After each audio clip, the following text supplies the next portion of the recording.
Hey there, it's Boots Owen here. I'm working on a mountain bike tyre, one like this, but I've turned it inside out.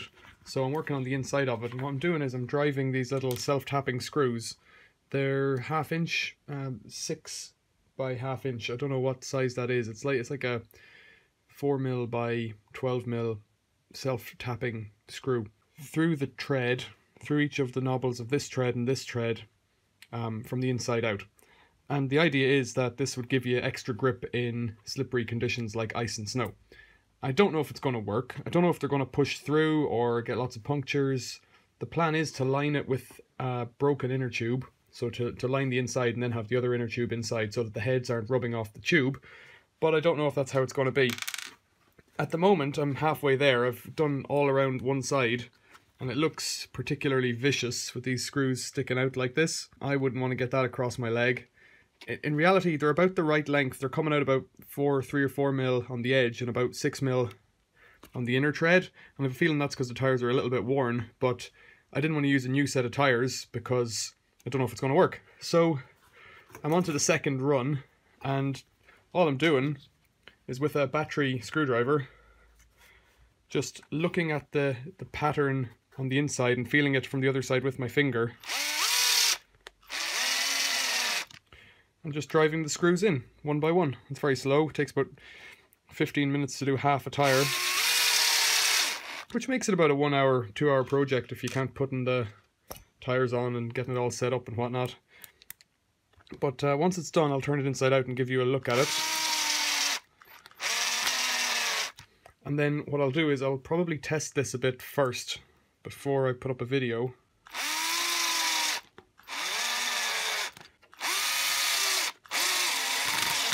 I live in the middle of England, so I don't really get much snow, but we had snow this week, and this is a project that I've been looking to do for years and years, but really you never really get enough snow and you could always just walk. So there's nothing particularly complicated about what I'm doing. Sometimes the screws kind of wander off a bit, like that last one. It fell off the tread somewhat. But I'm not worried about that at all. The most complicated bit of this task so far was turning the tyre inside out. It kept flopping back on me, and eventually I got it, and I did the hard side first, if that makes sense. This is the side where the bead wouldn't turn inside out. So the side I'm working on now is a little bit easier because the inside of the tyre is a bit more flat. I saw another video on YouTube about doing this using similar screws and whatnot, but he used an awl to punch a hole or to drive a hole through first. I thought about doing that, but it looked like a lot of work, especially since I don't know how many screws I'm using here, but I'll count them up at the end. Multiply it by 4, count the circumference and multiply it by 4. It's a lot of screws. I'm guessing we're up on 400 probably for the whole tyre. Now I could leave a gap, but my plan is for the front tyre, which this one will be, to have lots of screws, and for the back tyre to have not as many, because the front is where you lose control on ice. The back is more for traction. And so if I'm going to be lazy, like the best thing to do would be to just put in as many screws as possible. But if I'm going to be lazy with it, I would leave out a couple of rows on the back. We'll see. The other thing, of course, is this would be very good on sloppy clay, kind of sticky roads or lots of leaves in autumn. But what I expect would happen if the screws pull out, which they could, of course, then I expect the tyre will just fall apart. But I've chosen screws that have the thread right up to the tip, so even if we're getting that much of a grip, say from there to the head of the screw, from my fingernail to the head of the screw, you're talking about 4 or 6mm. You're getting 3 revolutions of a thread, and the other ones on the edges you're getting maybe 5 revolutions of a thread. I'm hoping they won't pull out. You want to use beefy enough screws, but equally recognizing that you've only got so much rubber to play with. Of course, you can buy these tyres commercially, and they cost a fortune. And so I looked at them. And if you lived in a cold country, which you had a lot of snow and ice, it would probably be well worth doing that. But When you live in a country, you get 4 days snow a year. It's going to be more hassle to store the tyres than it is for anything else. So I'll continue on with this, flip it inside out. We'll take a look at the outside and then we'll take a look at it, mounting it. We'll take a look at how I mount it on the rim, first of all, with an extra piece of inner tube, and then whether or not it fits freely on the bike, because I guess that depends more on the type of wheels you use. So I've got the screws in 4 rows the whole way around. I'm going to turn it inside out now. The other thing I said was I could tear the tyre apart, but the other thing is that you could get individual screws popping out and falling in and then puncturing it and chafing. You could just get chafing off these and causing punctures inside, so that's why we need another intermediate layer, probably of old inner tube.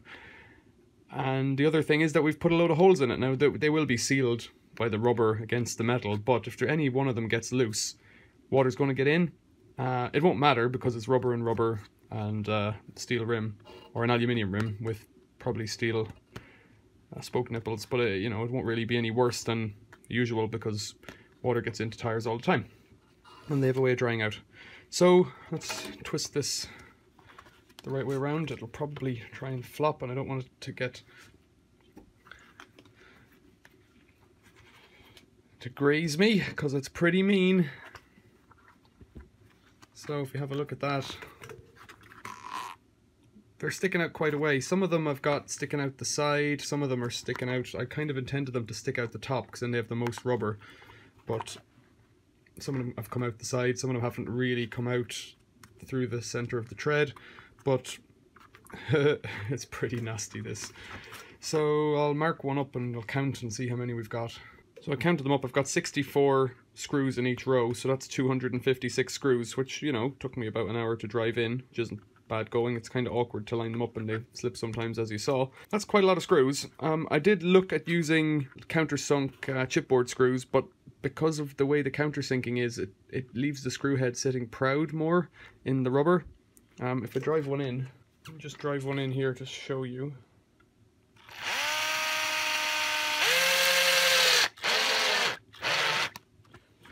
See, it leaves this kind of a lip because the screw won't go in, so I haven't used them.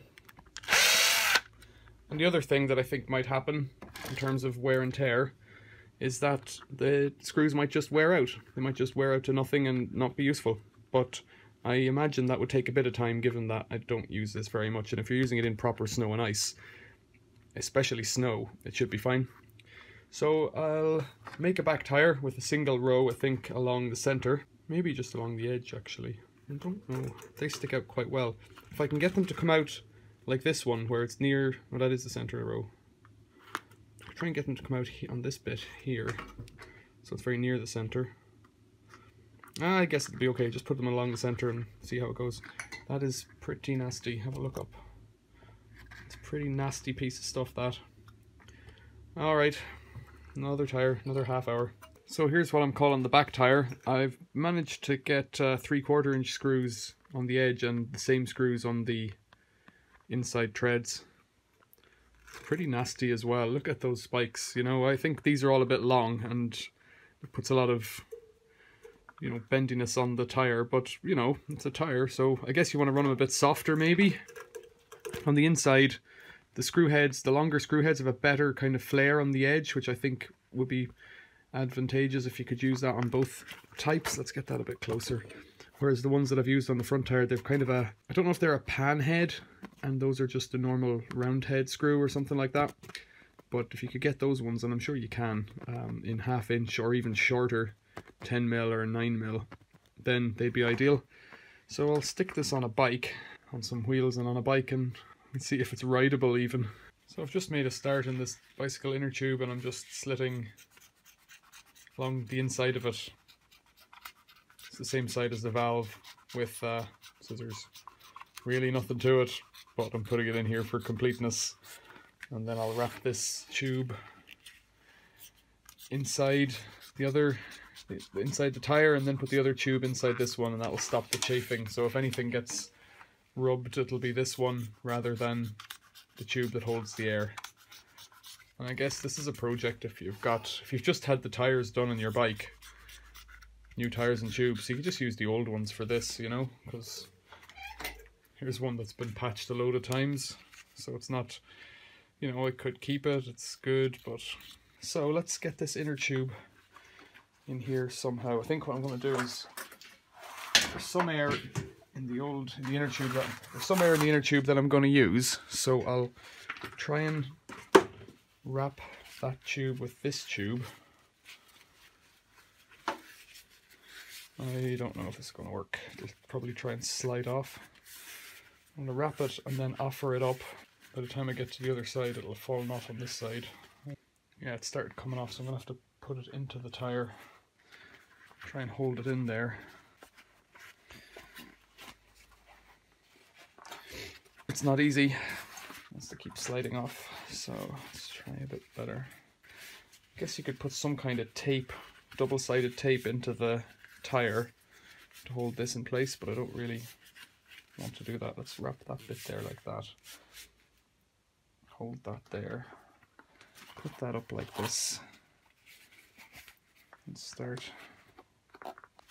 Alright, well, let's try it a different way. Let's see if this will...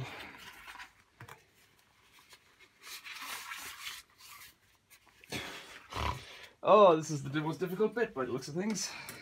Putting in a load of screws was easy. Just put a load of cable ties all around it, of course. That would be funny. This might be a job for two hands, two people working away from one another. And meeting on the other side. I don't know if those square edges are helping me. Of course the tire is bloody sharp as well.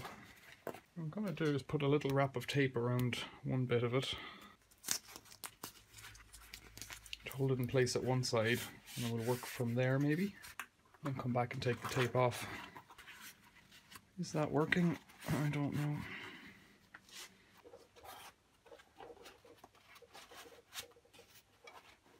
So if you can see in there, we're getting a quite nice bed now. We've got the tube with a wrap around it of inner tube and then the outer tire. This is complicated enough, really. I'm sure other people have a better way of doing it. If you've got a better way of doing this, tell me about it in the comments. So there we are. It took a bit of messing on account of mostly because the tire has a load of screws in it and it's difficult on your hands. You can see lots of little spots there from trying to roll it back on. But it seems to look the part. I think I might put it together and give it a go. I need to do the other wheel as well. So you can hear the noise. That's the nails. You can see them down there. It's not particularly icy anymore. I had to trim off the extra long ones on the back. They were too long. They wouldn't fit through the forks.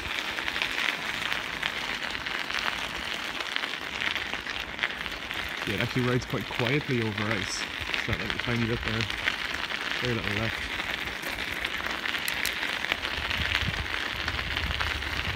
So here's a bit here. Managed to find.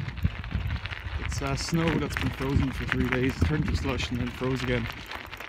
It just rides absolutely fine. Really no issue. I'm gonna see if I can prop the camera up, take some skids.